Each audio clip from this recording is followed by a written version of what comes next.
Yashomati Nandana Brajabara Nagara Gokula Ranjana Kana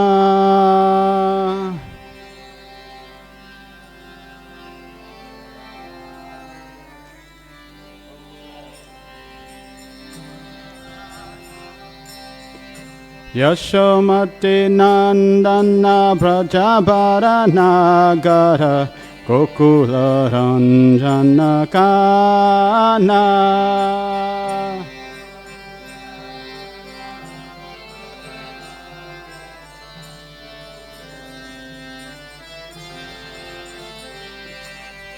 Gopi Parana Dhanna Madhanna Manohara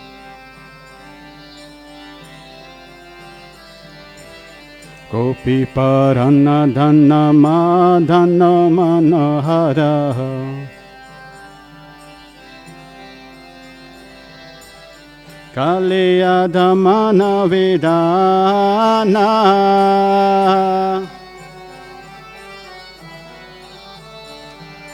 Kaliya Dhamana Vidana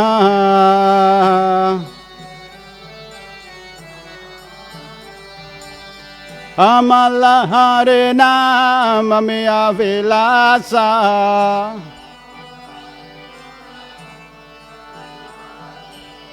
Amala Hare Nama Miya Vilasa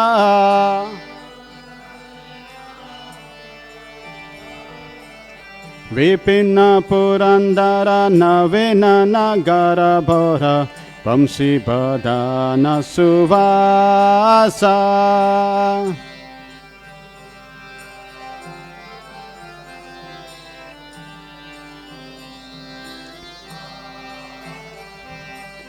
Vipina Purandara Navina Nagara Bhora Vamsi Badana Suvasa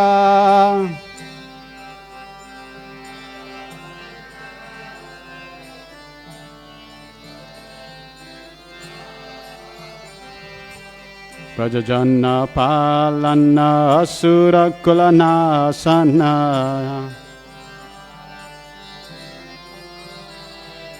Prajajana Palana Asura Kulanasana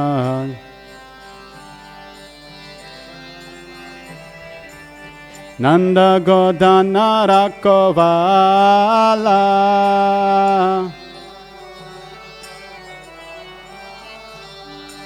Nanda Godana Rakovala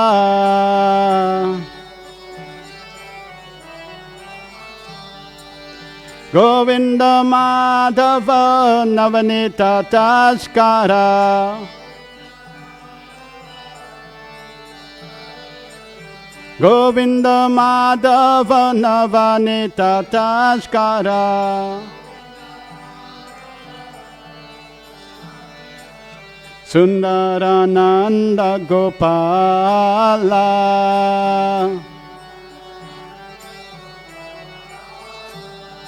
Sundarananda Gopala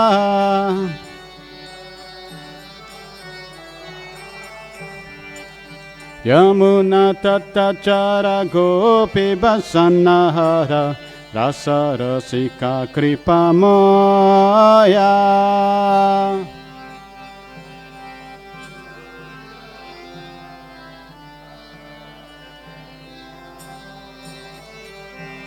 Yamuna Tatachara Gopi Basanahara Rasa Rasika Kripa Moya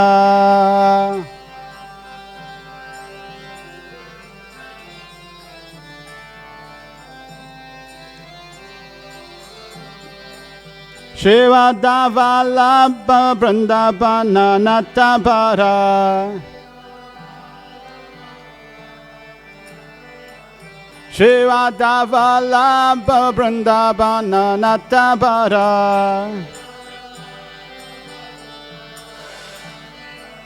Bhakati Vinodashaya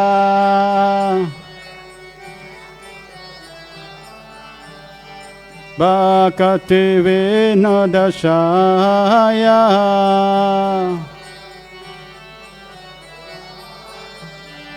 Yashomati Nandana Brajabaranagara Gokula Ranjana Kana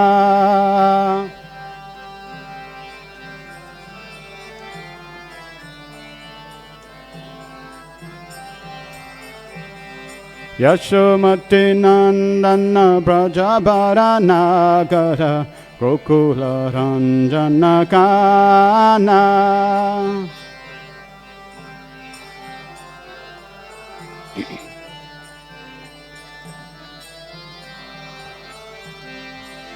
Gopi Paranadana Madana Manara Amala Hare Nama Meya Vilasa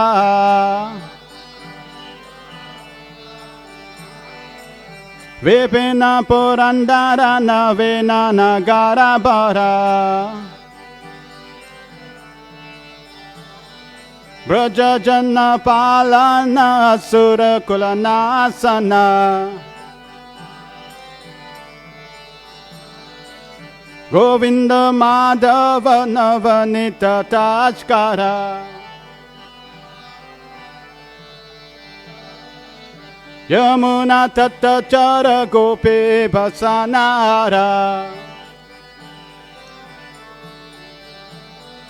Shiva Davalabha Vrindavana Natabara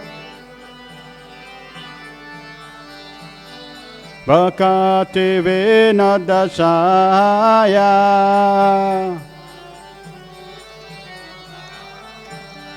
Bhakti Vinodashaya Hare Krishna, Hare Krishna, Krishna Krishna, Hare Hare, Hare Rama, Hare Rama, Rama Rama, Hare Hare, Hare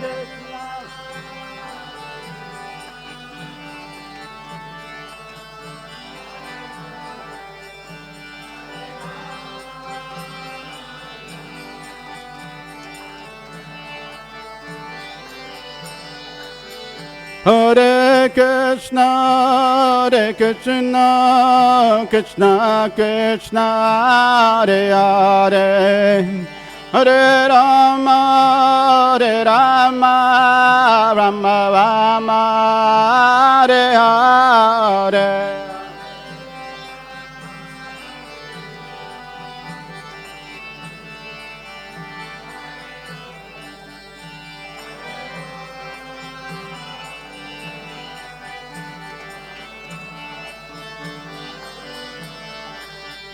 Jaya Radha Radha Nata Radha Radha Nata Radhe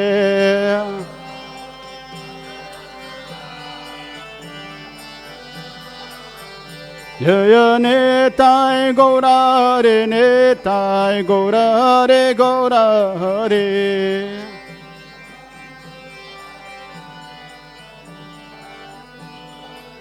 Jaya Jaya Prabhupada Prabhupada Prabhupada Jaya Jaya Prabhupada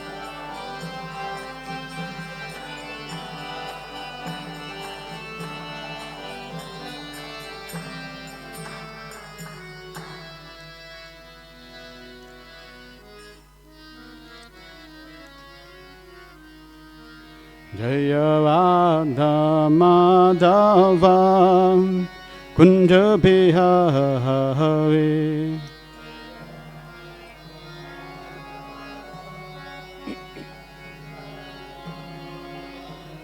Jaya Radha Madhava Kunja Bihari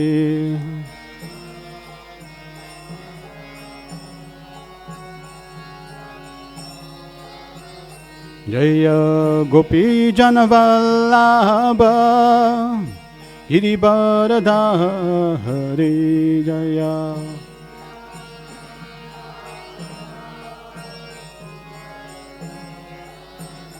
Jaya Gopi Janavallabha Girivaradhari Jaya.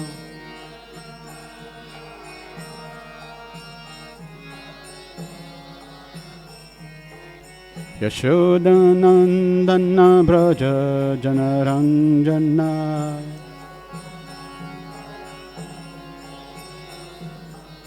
Yashodanandana Braja Janaranjana.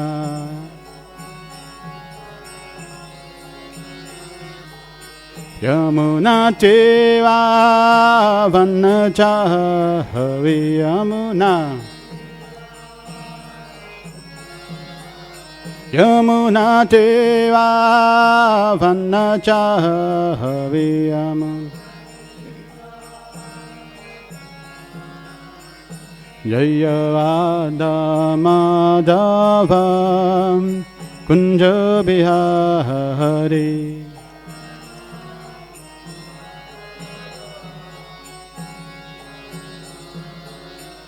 Jaya Radha Madhava Kunja Bihari.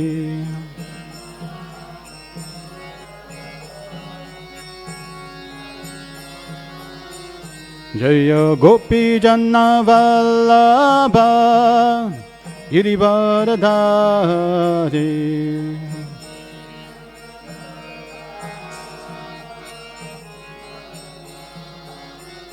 Jaya Gopi Janavallabha Girivaradhari.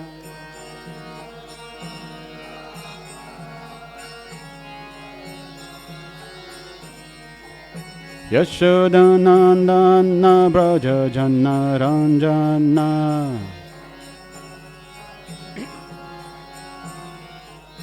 Yashodanandana Braja Janaranjana.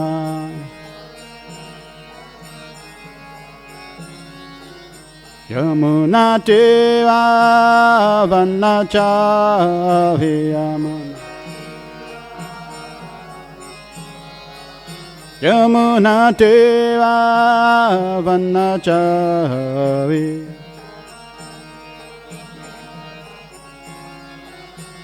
Jaya Radha Madhava Kunja Bihari.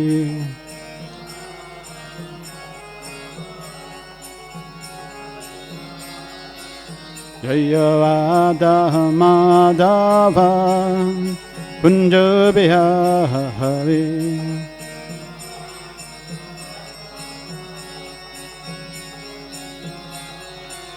Hare Krishna, Hare Krishna, Krishna Krishna, Hare Hare, Hare Rama, Hare Rama, Rama Rama, Hare Hare, Hare Krishna.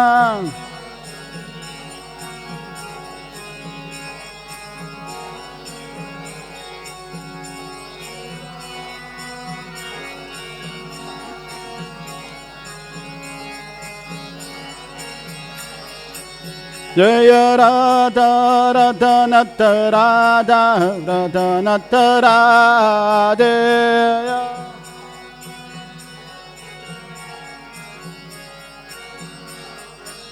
Jaya Gora Hare Gora Hare Gora Hare Jaya Gora Hare.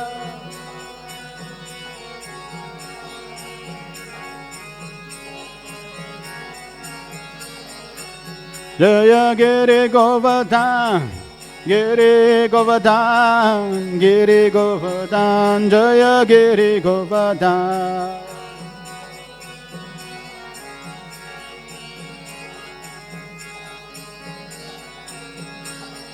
Jaya Jaya Prabhupada, Prabhupada, Prabhupada, Prabhupada.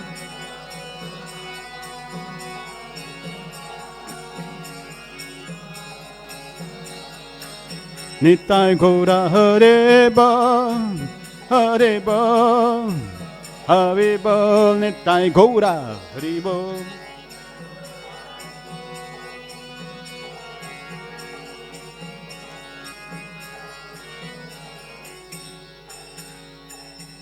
Yo Mr. Pramhamsa Parvajikacharya Stotra Sudashindavanga Subochana Bhaktan Swami Srila Prabhupada Ki Jai. His confounded chariot Devanga Srila Prabhupada Ki Jai. Yo Mr. Pramhamsa Parvajikacharya Stotra Sudashindavanga Srila Bhaktan Swami Srila Prabhupada Ki Jai.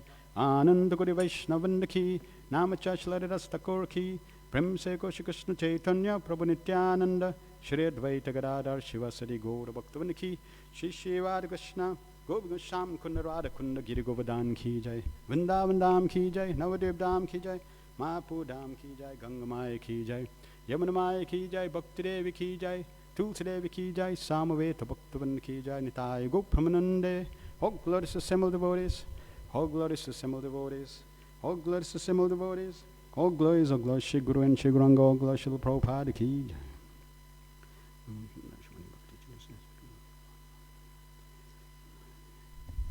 Hare Krishna. So first we like to seek permission and blessings from our seniors, Maj, Jai Sachinandan.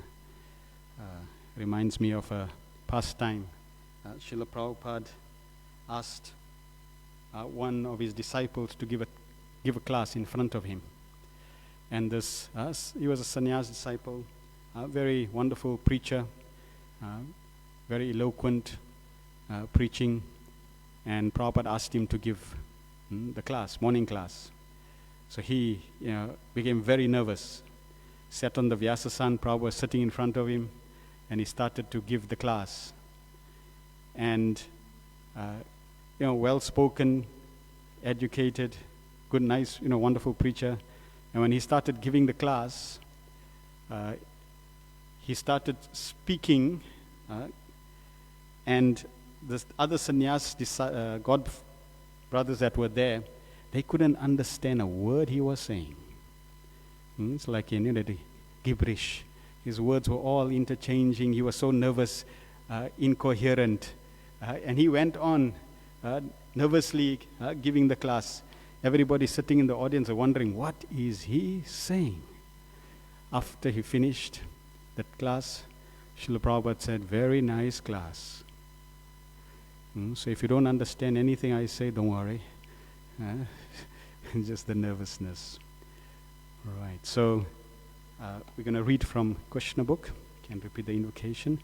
Om Namo Bhagavate Vasudevaya. Om Namo Bhagavate Vasudevaya. Om Namo Bhagavate Vasudevaya. Om Jnanatimivandasya Jnananjana Shalakaya Chakshurunmilitam Yena Tasmai Shri Guruve Namah. Shri Chaitanya Manobhistam Stapitam Yena Bhutale Swayam Rupa Kadamayam Dadati Swapadantikam. Vandeham Shri Guru Shri Tapadakamalam Shri Gurun Vaishnavamscha.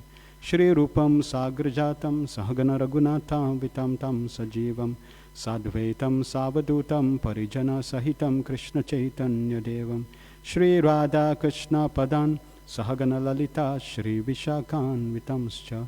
He Krishna Karuna Sindhu Dina Bandhu Jagatpate Gopesha Gopika Kanta Radha Kanta Namastute. Tapta Kanchana Gaurangi Radhe Vrindavaneshwari Vrishabhanu Sute Devi Pranamami Hari Priya. Vanchakalpatarubhyascha Kripa Sindhu Vevacha Patitanam Pavinebhyo Vaishnavebhyo Namo Namaha. Namo Vishnupadaya Krishna Prestaya Bhutale Srimate Bhakti Vedanta Swami Tinamine. Namaste Saraswati Deve Gauravani Pracharine Nirvishesa Sunyavadi Pastyata Desatarine. Jai Shri Krishna Chaitanya Prabhu Nityananda Shri Advaita Gadadhar Shivasadi Gaura Bhakta Vrinda. Hare Krishna Krishna Krishna Hare Hare Hare Rama Rama Rama Hare Hare.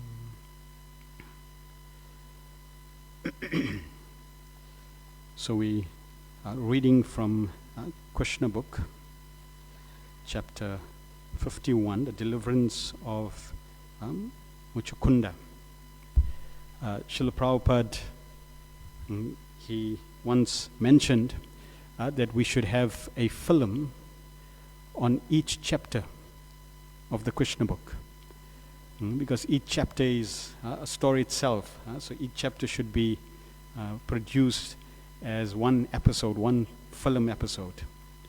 And Srila Prabhupada also started the tradition of reading Krishna book during Janmashtami. Madhudvisa Prabhu explains how in Tokyo, during one Janmashtami celebration, Prabhupada would go to Tokyo, to Japan, because Dai Nippon would print our books, Srila Prabhupada's books, and then they would host Srila Prabhupada into a nice apartment, house, and then devotees would go and visit Srila Prabhupada. So Srila Prabhupada wanted the devotees to come and cook a big feast for Janmashtami. And when the devotees came, Madhudvisa, Tamal Krishna Maharaj, Kirtananda Swami, they all arrived. Then Prabhupada told them, read Krishna book. So Madhudvisa Prabhu started reading Krishna book. After a while, he passed it on to Tamal Krishna Maharaj. He kept on reading, and then after a while, Kirtananda. And then when Kirtananda finished, Prabhupada said, now it's my turn. And Prabhupada took the Krishna book and started reading. And they read. And Madhudvisa Prabhu explains how when he saw Srila Prabhupada reading with so much feeling, so much excitement, he could understand that Prabhupada was absorbed in the reading of Krishna book. And later he commented to Srila Prabhupada, Prabhupada, you were reading with so much feeling. And Prabhupada said, yes. It's not that I'm reading Krishna book because I wrote it. Because generally author doesn't read again and again their own books. They write it for others to read. But Prabhupada, he could understand that this is not just his writings. It's Krishna in the form of a book, Grantaraj. And Prabhupada said, yes, I love reading Krishna book. It's very entertaining. So this was a tradition. And they practically read most of the Krishna book. I'm not sure how many, if we had to have one tent or one place just reading Krishna book. So those who have taste naturally will resonate with such a wonderful scripture. And it was one of the fifth book that Prabhupada published. Even though it's interesting, even though it describes, Sukadeva Goswami describes that you need to systematically go through all the 9 cantos.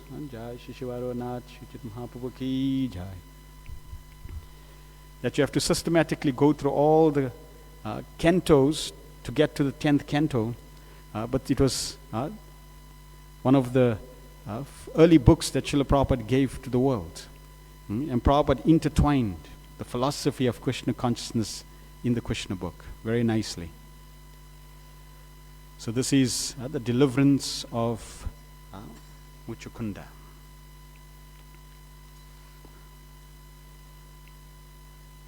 When Krishna came out of the city, Kalayavana, who had never seen Krishna before, saw him to be extraordinary, beautiful, dressed in yellow garments.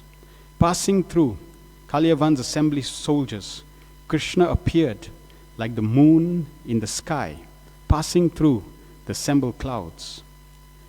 Kalayavana was fortunate enough to see the lines of Srivatsa, a particular impression on the chest of Sri Krishna, and the Kastuba jewel he was wearing. Kalyavana saw him, however, in his Vishnu form, with well-built body, 4 hands, and eyes like the petal of a newly bloomed lotus. So interesting, this Srivatsa mark, this is said to be when Lakshmi Devi, she wanted to enter into Krishna's pastimes, and she performed great austerities to take part in Krishna's pastimes. But she could not enter into Krishna's pastimes. In fact, Krishna appeared to her and asked her what she wanted. And she said, I want to be part of your pastimes. And he said, that's not possible. Because she couldn't give up the mood of Aishwarya, of opulence. And then she said, okay, then give me the benediction that I'll be a golden hair, golden mark on your chest. And then Lord Krishna gave her that blessing. So the golden mark sometimes explained to be white curl hair on the right-hand side of Lord Vishnu's chest. This is said to be the mark of Lakshmi Devi. It is also a sign because in Vaikuntha, all the residents in Vaikuntha, they all have 4 arm forms of Lord Vishnu. When Gopakumar went to Vaikuntha, he saw everyone looks like Vishnu. And the only distinction, the only mark that identifies Lord Vishnu compared to all the associates who have the same form is that Srivatsa, one of them is the Srivatsa mark. It is also said in the 11th canto that mark represents the Supreme Personality of Godhead. And then another interesting statement also which is mentioned is that one should worship in this order: Lord Sudarshan Chakra, the Panchajanya conch shell, the club, the sword, the bow, the arrows, the plow, the Musala weapon, the Kastuba gem, his flower garlands, and then the Srivatsa, curl of hair on his chest, in that sequence. So it's interesting in regards to Srivatsa. And here we see Kalayavana, he saw the Lord as form. Because we know in Mathura and Dwarka, Vasudev Krishna is there in the form, and not Vrindavan, Vrajendra Nandan Krishna.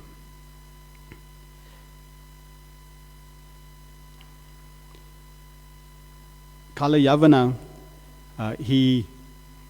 his life, and here also Muchukunda will be hearing about their life. So Kalayavana, he was born to Garga Acharya. Garga Acharya, we know Garga Acharya, Garga Muni did the ceremony for Krishna. And it was described that one time he was in the assembly, in the courtyard or the king's assembly, and some of the members in the assembly, they made a nasty remark to Gargacharya. He was a celibate and he was performing austerities. He's Nashtika Brahmachari, and he was performing austerities. And some of the members in the assembly, they said, "You impotent." And when he heard this remark, he didn't react. He didn't react negatively. That, oh, how can you say these nasty things to me? But he became more serious about his penance. And it is described that he performed penance for 12 years to please Lord Shiva. And in his penance was that he ate iron filings every single day for 12 years. And after 12 years, Lord Shiva appeared to him and said, "You can stop eating iron filings now. What do you want?" And he said, "Give me a son that's very powerful. So powerful that no one in the Surya dynasty will be able to kill him. Nobody in the Chandra dynasty will be able to kill him. And nobody in Mathura Mandal will be able to kill him." Now, if you know, in Vedic culture, all the Kshatriyas, they come from two lineages, the Surya dynasty and the Chandra dynasty. So practically, this request of Gargacharya was requesting a son who's practically immortal, cannot be killed by any of these Kshatriyas king, and specifically no one in Mathura Mandal. And this benediction was granted to Gargacharya. And then Gargacharya got married to Gopali, and they then got this son who was very, very effulgent, very powerful. And Gargacharya called him Kala. His name was Kala. Very powerful personality. And then later on, in the Yadu clan, there was a king who did not have a son. So then he requested Gargacharya to give him, to donate his, honor his son. So then Gargacharya gave him his own son, and this is how his son became known as Kalayavana. He became the king when this king passed away. He became the king, and he was so powerful because of the blessings that he had received via Gargacharya. He would go around and defeat all the kings. He became puffed up, he became proud with his prowess, and he would go around killing all, defeating all the kings. And he wanted a good match. So one day on his journey he met Narad Muni. And he asked Narad Muni, can you tell me who is the most powerful? And Narad Muni said, yes, there is a very powerful person. He's living in Mathura. His name is Krishna. You can go find him. So this is how Kalayavana, he goes on his way to Mathura. And on his way, he also sees Jarasandha. Last week, you heard about Jarasandha. So they both, meet each other and they say, oh, where are we going? Oh, we both going to see Krishna, kill Krishna. So then they both come. And when Kalayavana comes to Mathura, Krishna sees him, and then Krishna decides to deal with Kalayavana. So here, Kalayavana is actually seeing Krishna. Krishna appeared blissful with handsome forehead and beautiful smiling face, restless eyebrows and moving earrings. Before seeing Krishna, Kalayavana heard about him from Narada, and now the description of Narada were confirmed. Kalayavana noticed Krishna's specific marks and the jewel on his chest, his beautiful garland of lotus flowers, his lotus-like eyes, and similar beautiful bodily features. He concluded that this beautiful personality must be Vasudeva, for every description he had previously heard from Narada was substantiated by the presence of Krishna. Kalayavana was astonished to see Krishna passing through his army without any weapons in his hands and without any chariot. He was simply walking on foot. Kalayavana had come to fight with Krishna, and yet he had sufficient principles not to take up any kind of weapon. He decided to fight with him hand to hand. Thus he prepared to capture Krishna and fight. So he starts to go after Krishna. Krishna, however, went ahead without looking at Kalayavana. Kalayavana followed him with a desire to capture him, but in spite of his swift running, he could not capture Krishna.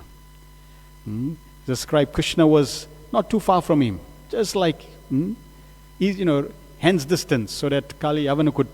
But as soon as he reached, Krishna was a little further, and then he kept on running, and he kept on trying to capture Krishna, but he could not capture Krishna, and Krishna started taking him to a special place. Krishna cannot be captured even by the great yogis traveling at the speed of the mind. He can be captured only by those who follow the path of devotional service. And Kalayavana was not practiced in devotional service. He wanted to capture Krishna, And since he could not do so, he followed him from behind. So very wonderful. He could not capture Krishna. Why? Because you need devotion to capture Krishna. Even if you travel at the speed of the mind, you will not be an inch closer to Krishna. One has to have pure devotional service to capture Krishna's attention. In Bhagavad Gita, Krishna says, Bhaktya mam abhijanati. Only by devotional service can I be captured. And one time in London, Srila Prabhupada said, I have captured Krishna. Now please come and take him. So now we don't even need to have devotion to capture Krishna. Prabhupada already captured Krishna for us, and he's giving us Krishna. We need to take Krishna. In fact, the name Nitai, the word Nitai also means take. So Lord Nrsimhananda, his name is take, give. He's giving Krishna. Lord Chaitanya Mahaprabhu, Lord Nrsimhananda, they're giving Krishna. We need to take. In Kali Yuga, people are even so lazy even to take. You give them Krishna and they're lazy to take. So devotion is required. Kala Yavana began running very fast, thinking, now I am nearer, I will capture him. But he could not. Krishna led him far away and entered a cave of a hill. Kala Yavana thought that Krishna was trying to avoid fighting him, and was therefore taking shelter of a cave. He rebuked him with the following words. O Krishna, I heard that you are a great hero born in the dynasty of Yadu, but I see that you are running away from fighting like a coward. It is not worthy of your good name and family tradition. Now it's interesting. Kala Yavana is correct. Krishna is running. The next chapter we're going to hear about Krishna. He's got the name Ranchor, one who ran from the battlefield. And Arjuna also wanted to do the same thing. Arjuna wanted to leave the battle. And what Krishna says? No, this will be infamous. People will call you bad names if you leave the battle. You should not leave the battle. And here Krishna is leaving the battle. He's not fighting. And we will try to understand why at the end. But here I'd like to bring out the point that Krishna, he is leaving the battle. He gets a name, Ranchor, that person who runs away from the battle, which is like an infamous name. But Krishna is not threatened by infamy. Krishna, he's not threatened that somebody will take his power, somebody will take his opulence, somebody will take his fame, somebody will take his beauty, somebody will take his knowledge. No. He's not threatened at all, because he's the Supreme Personality of Godhead, and is always the Supreme Personality of Godhead. No one higher, no one equal. We, on the other hand, whatever little fame we have may be taken away. Whatever little wealth we have can be taken away. Whatever little opulence we have can be taken away. So therefore we feel threatened. Prabhupada says we are in a very precarious situation in this material world. Our situation can be toppled at any time. So we are threatened. But Krishna, he's never threatened. So Krishna can run away from the battle, and people can call in names, and this becomes a glorification. Just like Krishna can steal butter, something that people say you should not steal. But Krishna can steal and he gets makanchor, and he's glorified. Prabhupada in one lecture also says, why? Because Krishna is all good. There is absolutely nothing inauspicious or no activity that can be categorized as bad for Krishna. Even activities that are apparently bad or inauspicious are auspicious for Krishna. Just like to take birth, to appear at midnight is most inauspicious. Imagine somebody taking birth at midnight. Very inauspicious. Krishna appears at that time, most glorious. So Krishna is never threatened. According to, so Brent Prabhupada continues to describe this aspect of Yavanas, Kshatriyas. So Kali Yavana goes into this cave, and Krishna took his chada, and in the cave, Muchukunda was resting. And Krishna covered Muchukunda's body with his chada and then hid. And Kali Yavana, he's totally exhausted, comes into the cave, sees the yellow chada and thinks, oh, he ran away, made me exhausted, and now he's resting. I'll sort him out. So then Muchukunda goes and Kali Yavana goes and kicks, thinking that this is Krishna. And all of a sudden, this sage Muchukunda, so great devotee, he wakes up. And just from his eyes, he gazes at Kali Yavana and burns him to ashes. And when Maharaj Parikshit heard that this personality wakes up and just with his gaze, blazing fire emitted from his eyes and burned Kali Yavana, he became curious that who is this personality that burnt this Kali Yavana with just by his eyes. So then Sukadev Goswami describes that, my dear king, this person was born in a very great family of the king Ishvaku, in which Lord Ramachandra was also born. And he happened to be the son of a great king known as Mandata.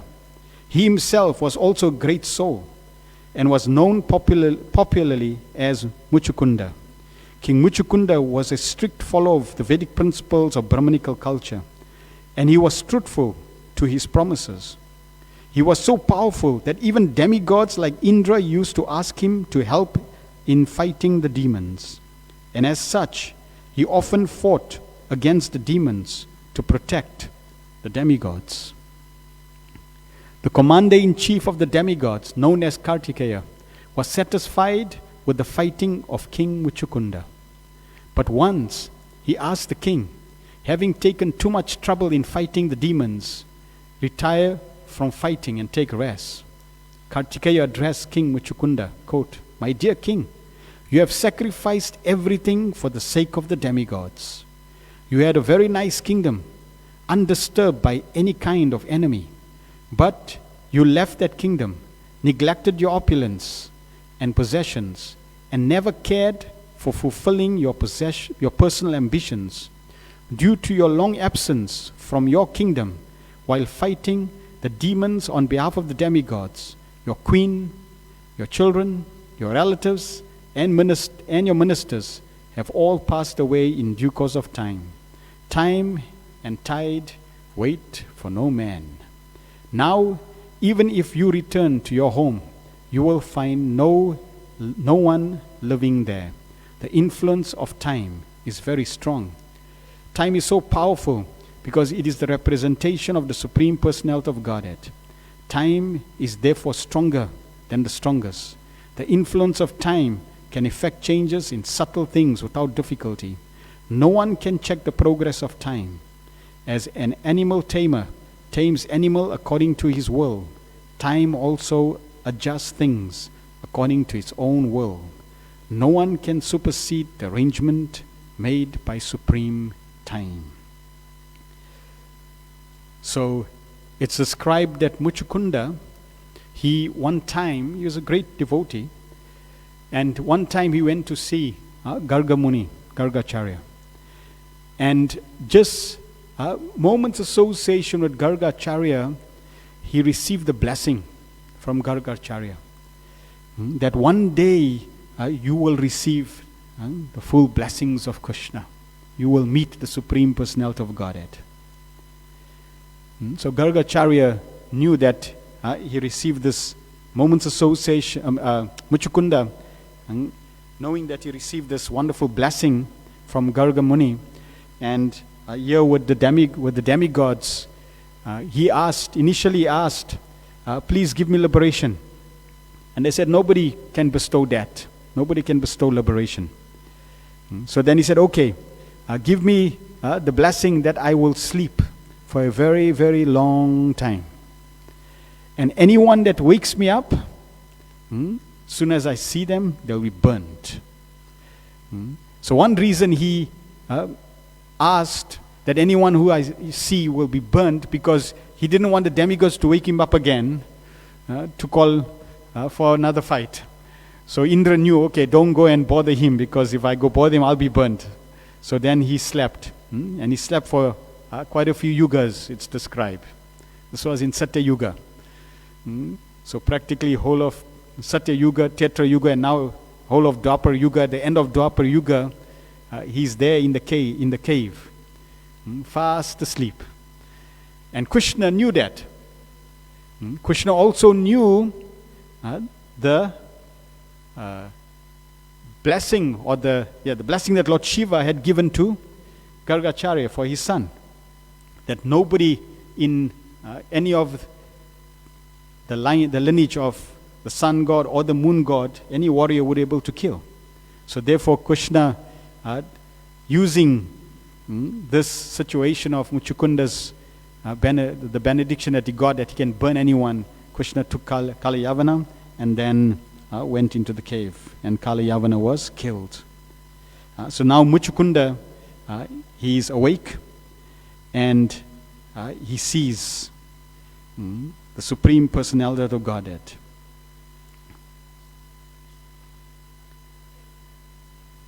So when he sees, when Lord Krishna appeared before Muchukunda, the king saw him dressed in a yellow garment, his chest marked with symbols of Srivatsa, and a Kaustubha jewel hanging around his neck. Krishna appeared before him with 4 hands, as Vishnu Murti, with a garland of Vaijanti hanging from his neck down to his knees. He looked lustrous, his face was beautifully smiling, and he wore nice jeweled earrings on his ears. Krishna appeared more beautiful than a human can conceive. Not only did he appear in this feature, but he glanced over Muchukunda with great affection, attracting the king's mind. Although he was the Supreme Personality of Godhead, the oldest of all, he looked like a fresh young boy, and his movements were just like those of a free deer. Still, he appeared extremely powerful. His influence and vast power were so great that every human being should be afraid of him. When King Muchukunda saw Krishna's magnificent features, he wondered about his identity, and with great humility he asked the Lord, "My dear Lord, may I inquire, how is it that you happen to be in this cave, in the cave of this mountain? Who are you? I can see that your feet are just like soft lotus flowers. How could you walk in the forest full of thorns and pebbles? I am simply surprised to see this. Are you not therefore the Supreme Personality of Godhead, the most powerful amongst the powerful? Are you not the original source of all illumination and fire? Can I consider you one of the greatest demigods, like the sun god or the moon god or Indra, king of heaven? Or are you the predominant deity of some other planet?" So in this way, Muchukunda begins to inquire and offer prayers. And the rest of the chapter are different prayers offered by Muchukunda. And then Krishna, he actually requests Muchukunda that you can ask for anything. I'm happy to give you a blessing. And Muchukunda, he says, for many, many births, I have been suffering from the threefold miseries of this material existence, and I am now tired of it. I have been impelled only by my senses, and I was never satisfied. I therefore take shelter of your lotus feet, which are the source of all peaceful life, which can eradicate all lamentation caused by material contamination. My dear Lord, you are the super soul of everyone, and you can understand everything. Now I am free from all contamination of material desires. I do not wish to enjoy this material world, nor do I wish to take advantage of merging into your spiritual effulgence, nor do I wish to meditate upon your localized aspect of Paramatma, for I know that simply by taking shelter of you, I shall become completely peaceful and undisturbed. So beautiful prayer. Krishna was so pleased because he could see, yes, my devotee has now become free from all material desires, that is not interested in enjoying this material world, and he only wants my shelter. And then finally, at the end of the chapter, the Lord then assured King Muchukunda, in your next life, you will take birth as a first-class Vaishnav, the best of the Brahmanas. And in that life, your only business will be to engage yourself in my transcendental service. A Vaishnav is a first-class Brahmana, because one who has not acquired the qualification of a bona fide Brahmana cannot come to the platform of Vaishnav. When one becomes a Vaishnav, he is completely engaged in the welfare activities of all living entities. The highest welfare activity for living entities is preaching of Krishna consciousness. It is stated herein that those who are specifically favored by the Lord can become absorbed, can become absolutely Krishna conscious and be engaged in the work of preaching the Vaishnav philosophy. So it's a very beautiful pastime, and it is described that here Krishna, he wanted to uphold the words of Lord Shiva, who was also a great devotee. This is the lesson that Krishna wanted to reveal, that Lord Shiva, he blessed Gargacharya, and in order to honor those words, Krishna did not kill Kalayavana. We see this throughout many pastimes. Lord Brahma, he blesses Hiranyakashipu with so many blessings. Now, Krishna could have come because he is completely independent. He's Swarat. He can come and kill Hiranyakashipu. No problem. But in order to uphold the boons that Lord Brahma had given, Krishna appears in the beautiful form of Lord Nrsimhadev. He appears as Lord Nrsimhadev, kills Hiranyakashipu, and still maintained all the boons that Lord Brahma had given. In many pastimes, after Lord Krishna protects the devotees and kills the demons, then he'll tell Lord Shiva or tell Lord Brahma, be careful how you give boons. Because, it's like the demons, they'll go perform austerities, and in most cases they perform austerities which are very, very powerful. Then the demigods have to come and bless them, give them some benedictions, and their boons are even more destructive. So Krishna generally has to warn them, be careful. In fact, there's also a pastime, trying to recollect, just came to mind, for Lord Chaitanya. Somebody, maybe if you can recall, somebody asked Lord Chaitanya Mahaprabhu, can you give me a benediction? So Lord Chaitanya said, no problem, but first I need to know what's your request, then I can say yes or no. See, not like I'll say, yeah, it's like many times, right? They'll say, no, you ask what you want. Like Dashrath giving his queen KK. You ask anything in future or now, you ask any boons, I'll bestow. That's dangerous, because you don't know what they'll ask.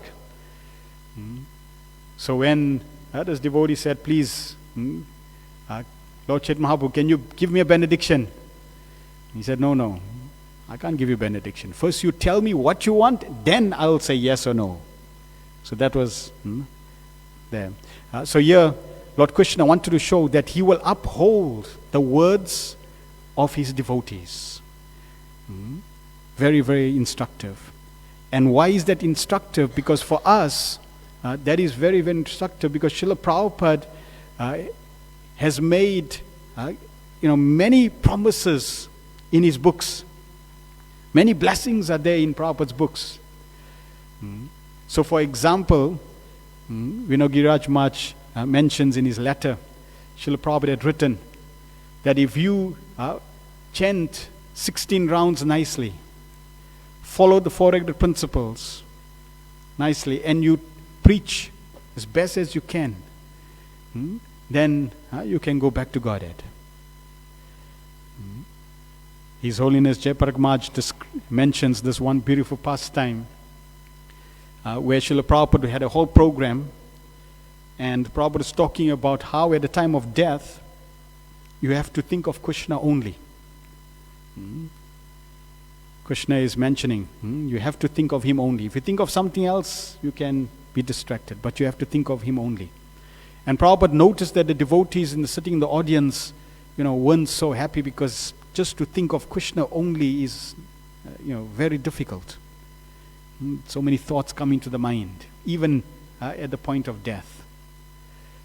So then Prabhupada finished the talk, and then he looked at his disciples and he said, okay, for all of you, if you're 90% Krishna conscious, Krishna will take you back to Godhead.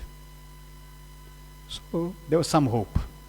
Devotees weren't too despondent, but not also totally joyful. Then Prabhupada came off the Vyasasan, looked at the disciples and said, okay, if you're 80% Krishna conscious, Krishna will take you back to Godhead. Then Prabhupada started walking down the staircase, took his chadar, threw his chadar very gracefully over his shoulders.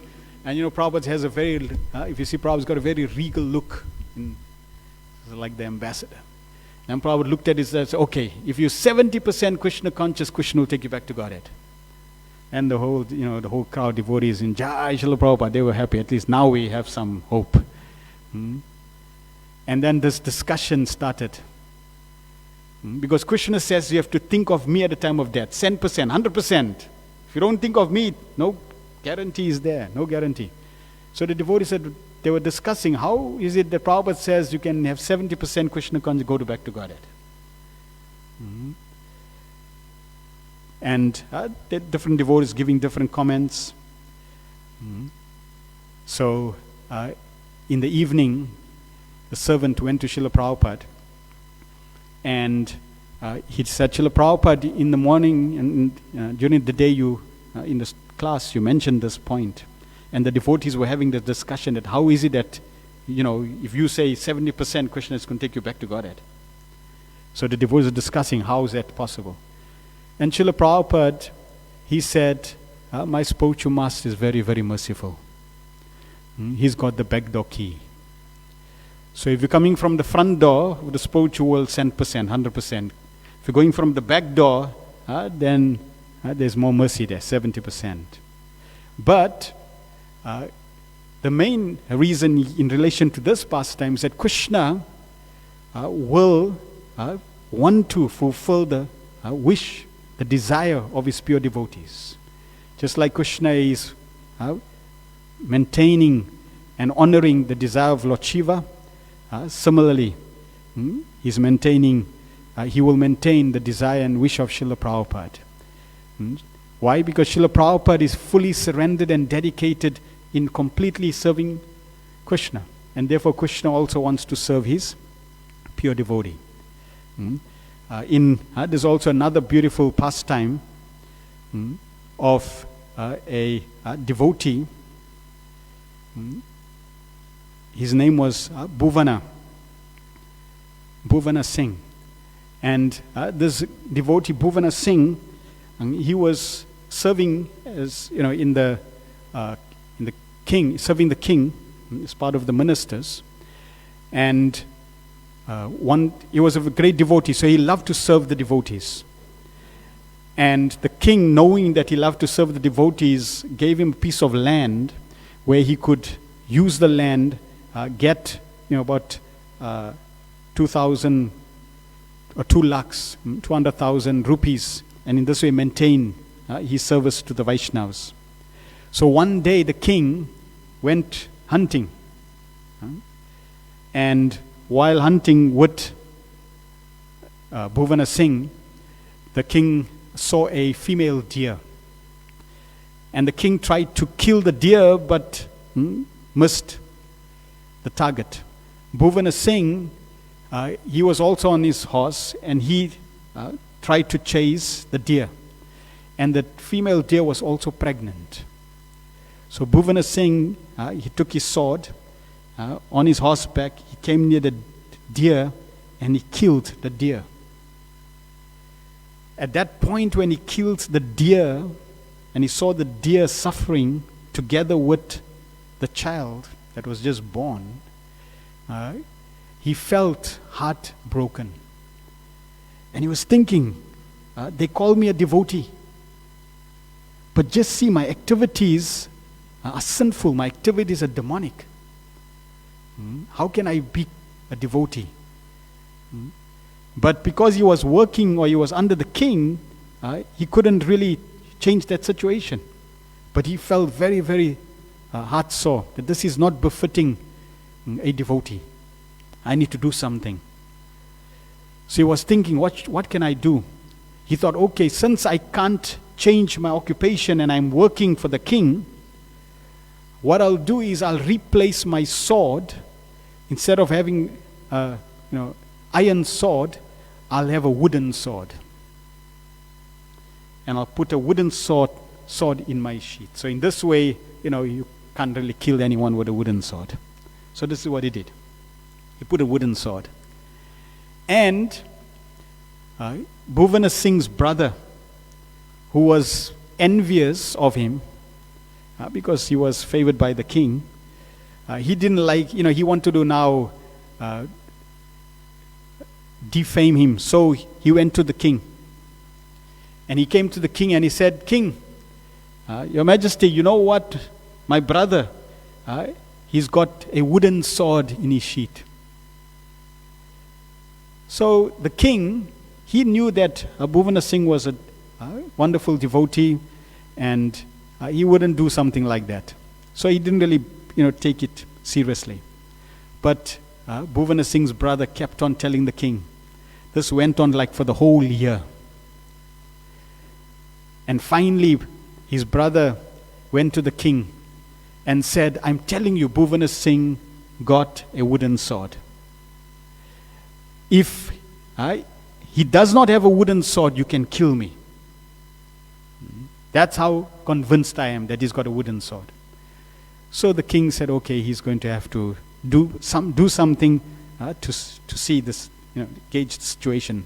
So he called all the ministers into the garden, and they all were there with the king. And the king said, today I like to reward my ministers. And the reward will go to that person who has the most brilliant, shining sword. So I like to see all, one by one, I like to see each of your sword and see whose sword is shining the brightest. And that person will get a reward. So one by one, each of the ministers started showing their swords to the king. And the king carried on going through all the swords, and finally the last person on the list was Bhuvana Singh. So the king said, Bhuvana Singh, and let's see your sword. Is it the most brilliant? What sword do you have? And Bhuvana Singh, he said, my Lord, I have, and he wanted to say, I have a Dara sword. Dara means wood. But what came out from his mouth helplessly was, I have a Sara sword, iron sword. And he was wondering, what did I say? I don't have an iron sword. I got a iron. I don't have iron, so I got a wooden sword. What did I say? And he pulls out the sword.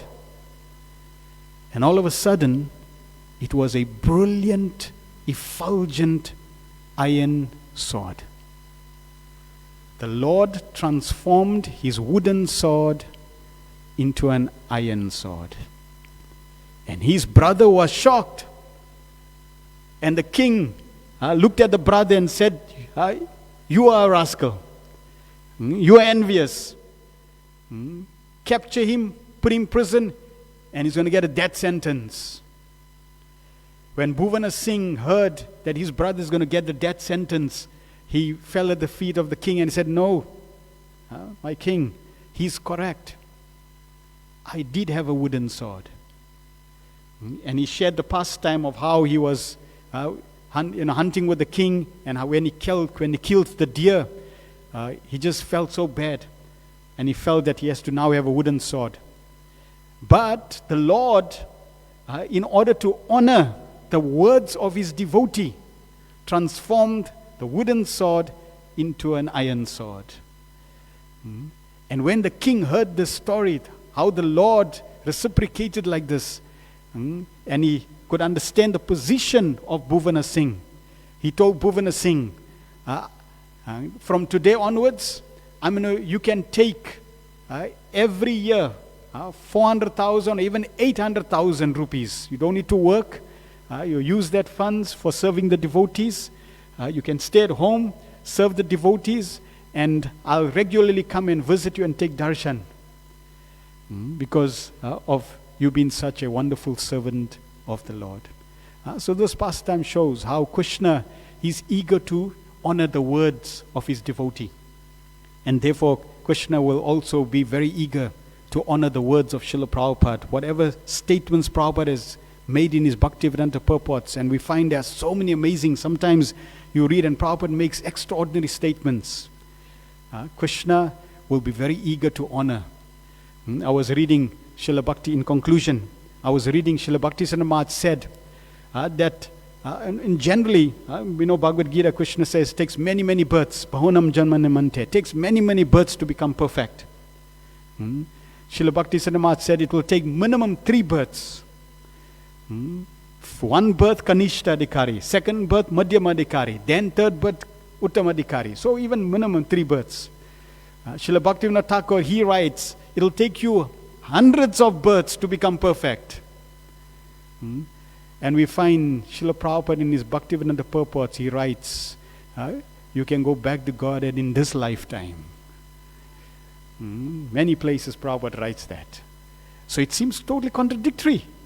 They are saying many, many births. Scripture is saying many, many births. Not an easy thing.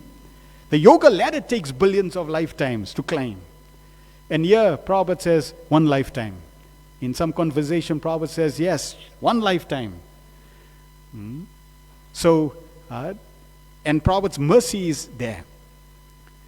So we can take shelter of Srila Prabhupada's instruction and hope and have faith that yes, by Prabhupada's mercy, if we follow his instructions, then by his blessings, we can go back to the spiritual world. Because Krishna will want to honor the words of Srila Prabhupada. Just like in this pastime, Muchukunda, he honored the words of Gargacharya. And what's another lesson that we can also learn is Muchukunda was sleeping.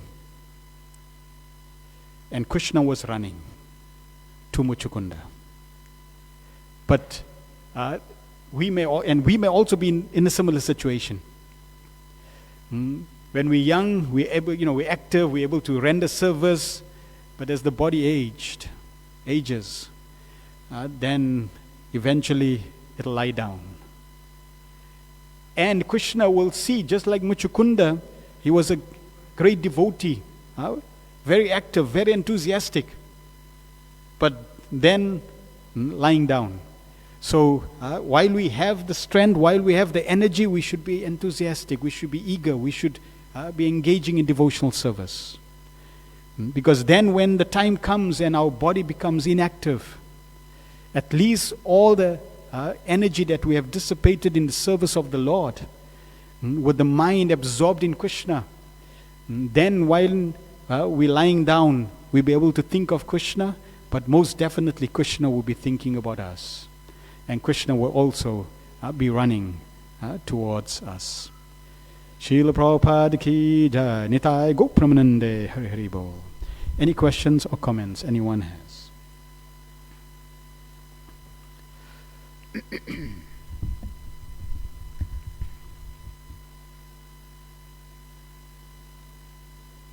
All good. Thank you. Srila Prabhupada ki jai.